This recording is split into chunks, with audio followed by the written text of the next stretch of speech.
आतंकवादियों द्वारा आज फिर कश्मीर में दो अलग अलग जगहों पर जो है घटनाओं को उनकी तरफ से अंजाम दिया गया है, जिसमें एक 5 बजे के करीब बताई जा रही है कि एक सिविलियन की जो है वो किलिंग की गई है आतंकवादियों द्वारा, यानी कि उन पर गोली चलाई गई और हॉस्पिटल ले जाते वक्त जो है वो सिविलियन उनकी मौत हो गई। और दूसरा बताया जा रहा है कि बिजबिहारा के एरिया है अनंतनाग में, वहां पर एक असिस्टेंट सब इंस्पेक्टर है, उन पर भी आतंकवादियों द्वारा गोली चलाई गई। जब उन एएसआई को हॉस्पिटल ले जाया गया तो वहां पर जो डॉक्टर है उन्होंने उन्हें मृत घोषित कर दिया, यानी कि वो शहीद हो चुके हैं। एक बहुत दुखद समाचार जो है वो अनंतनाग के बिजबिहारा से सामने आया है। बताया जा रहा है कि एक 5 बजे के करीब जो है वो जो मिर्जनपुरा नवाकदल का इलाका है, नवाकदल का जो मिर्जनपुरा इलाका है, वहां पर जो अज्ञात आतंकवादी है, हालांकि अज्ञात इसलिए हम कह रहे हैं क्योंकि अभी तक किसी भी आतंकवादी ग्रुप ने इसकी जिम्मेदारी नहीं ली है और ना ही अभी पता चला है कि कौन से आतंकवादी संगठन ने इन दोनों घटनाओं को जो है वो अंजाम दिया है। हालांकि ये समझा जा सकता है कि जिस तरह से लगातार जो रेजिस्टेंस फोर्स एक आतंकवादी ग्रुप है लश्कर तोयबा का, उनकी तरफ से ही इस तरह की जो नापाक हरकतें हैं वो अंजाम दी जाती है। और अभी फिलहाल जो खबरें आ रही हैं, एक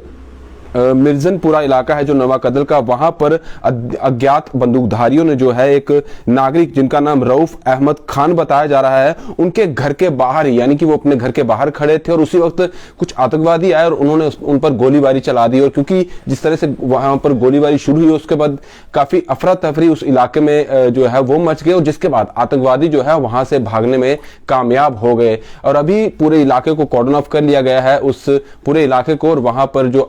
पुलिस की या सीआरपीएफ की या आर्मी की जो टीमें हैं वो पूरे इलाके की छानबीन कर रही है और जहां जहां पर भी सीसीटीवी फुटेज है उन्हें भी खंगाला जा रहा है और आतंकवादी की पूरे तरीके से जो है उस पर अब जो है उसकी तलाश की जा रही है और इलाके में पूछताछ भी लगातार की जा रही है। और दूसरी अगर बात की जाए, जो असिस्टेंट सब इंस्पेक्टर है जम्मू कश्मीर पुलिस के, उनका नाम है मोहम्मद अशरफ। ये पुलिस स्टेशन बिजबिहारा जो है उसके नजदीक ही बताया जा रहा है कि बिजबिहारा का जो एरिया है अनंतनाग में, वहां पर कोई 1 घंटे, जो पहली घटना हुई थी उसके करीब 1 घंटे के बाद ही ये दूसरी जो घटना सामने आई है, जहां पर आतंकवादियों ने एएसआई मोहम्मद अशरफ पर गोली चलाई और उन्हें तुरंत जो है जो स्थानीय लोग थे और जो पुलिस के उनके साथी थे उन्होंने नजदीकी जो हॉस्पिटल है वहां पर उन्हें पहुंचाया। और अभी जो खबर सामने आ रही है उसमें यह बताया जा रहा है कि डॉक्टरों ने जब उन्हें चेक किया और बताया जा रहा है कि उन्हें मृत घोषित कर दिया है, यानी कि वो शहीद हो चुके हैं। बहुत ही दुखद समाचार है जिस तरह से ये दोनों घटनाएं सामने आई है। लगातार कोशिश की जा रही है हमारी सिक्योरिटी एजेंसीज द्वारा, और जम्मू कश्मीर पुलिस की बात की जाए, आर्मी की बात की जाए, सीआरपीएफ की बात की जाए या अलग जो सिक्योरिटी एजेंसीज हैं उनकी तरफ से कोशिश की जा रही है कि इन आतंकवादियों को इनके अंजाम तक पहुंचाया जाए और जितना जल्दी हो सके जो सुपड़ा है आतंकवादियों का और जितने भी इनके संगठन हैं वहां पर जो पनप रहे हैं और इनकी जो मददगार हैं, इनके जो साथी हैं, चाहे वो ओवरग्राउंड वर्कर्स ही क्यों ना हो, जो भी इनके पास मदद पहुंचाते हो, जो इनके रहनुमा बनते हैं, उन तक भी पहुंचा जाए और उन पर भी लगाम कसी जाए और उन पर कार्रवाई जो है वो की जाए जो आतंकवादियों के साथ की जाती है। लेकिन लगातार ये देखा जा रहा है कि आतंकवादी कहीं ना कहीं से फिर सामने आते हैं और इस तरह की घटनाओं को, इस तरह की जो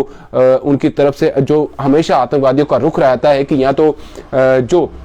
वहां पर अमन चैन की बात करते हैं उन पर निशाना बनाया जाए या फिर हमारे जो सिक्योरिटी पर्सन्स होते हैं उन पर निशाना बनाया जाए। हालांकि जम्मू कश्मीर पुलिस की बात की जाए या डीजीपी जो हमारे हैं दिलबाग सिंह, उनकी तरफ से अगर बात की जाए तो वो लगातार ये कहते हैं कि जिस तरह से आतंकवाद का सफाया किया जा रहा है, हमारे सिक्योरिटी पर्सन्स हर एक पहलू पर जांच कर रहे हैं और जिस तरह से उनकी जो भी कोई भी उनकी तरफ से कोई भी जो चाल चलाई जाती है, जो भी उनकी तरफ से किया जाता है, जिस तरह से उन पर लगाम जो है वो पुलिस द्वारा या सिक्योरिटी फोर्सेस द्वारा जो है वो लगाई जा रही है, इसलिए वो चलमलाए हुए हैं और इस तरह के अब पुलिस पर ही हमले लगातार उनकी तरफ से किए जा रहे हैं। अब देख रहे हैं इससे पहले भी पुलिस के एएसआई थे उन पर भी और एक पीएसआई थे, उन्हें भी शहादत जो है मिली थी, उन पर भी आतंकवादियों ने हमला किया था। और लगातार अब सिक्योरिटी पर्सन्स को, चाहे वो जम्मू कश्मीर पुलिस के हो, आर्मी के हो या सीआरपीएफ के हो या और कोई जो टुकड़ी है जवानों की, उन पर उनकी तरफ से हमला किया जाता है। और पुलिस को और हमारे सिक्योरिटी फोर्सेस को देखना होगा कि और सतर्क रहने की जरूरत है। हालांकि प्रशासन की बात की जाए या फिर सरकार की बात की जाए तो उनकी तरफ से कहा जा रहा है कि जो भी सफल प्रयास है हमारी तरफ से, जो भी चीजें मुहैया करवानी है, अपनी सिक्योरिटी फोर्सेस को करवा रहे हैं, लेकिन अभी भी कहीं ना कहीं कुछ जो चीजें हैं वो छूट रही हैं। कहीं ना कहीं कुछ ऐसे इनके मददगार हैं जो कश्मीर में अभी उनको हेल्प करते हैं, उन तक कुछ ना कुछ सामान ऐसा पहुंचाते हैं या उनको इंफॉर्मेशन देते हैं कि कहां पर किस तरह का अभी जो है नाका लगाया गया है, या जहां पर पुलिस वाले होते हैं उन पर इनकी तरफ से जो है वो इस तरह के जो कायराना हरकतें हैं उनको अंजाम दिया जाता है। लेकिन कहीं ना कहीं इन हरकतों को, इन जो नापाक हरकतें हैं उनको रोकना बहुत जरूरी है, क्योंकि सिक्योरिटी जो फोर्सेस है, सिक्योरिटी पर्सन्स हैं हमारे, उन पर हमला करना और सिविलियंस पर लगातार जो है उन पर भी हमला करना, ये कहीं ना कहीं एक सवालिया निशान भी जो है वो पैदा करते हैं कि कहां अभी भी फिलहाल जो है वो कमी रह रही है। और जो लोग भी इनकी मदद कर रहे हैं उनको भी पकड़ना होगा, उनको भी उसी तरीके से उनसे भी पेश आना होगा जिस तरह से आतंकवादियों के साथ पेश आया जाता है। फिलहाल ये दुखद समाचार जो है ये कश्मीर से आ रहा था, एक अनंतनाग से, जहां पर एएसआई मोहम्मद अशरफ जो है वो अभी शहीद घोषित कर दिए गए हैं, और दूसरे एक नागरिक हैं जो एक पहले जो घटना हुई मिर्जनपुरा इलाका है नवाकदल का, वहां पर एक सिविलियन को गोली मार दी गई और बताया जा रहा है कि वो भी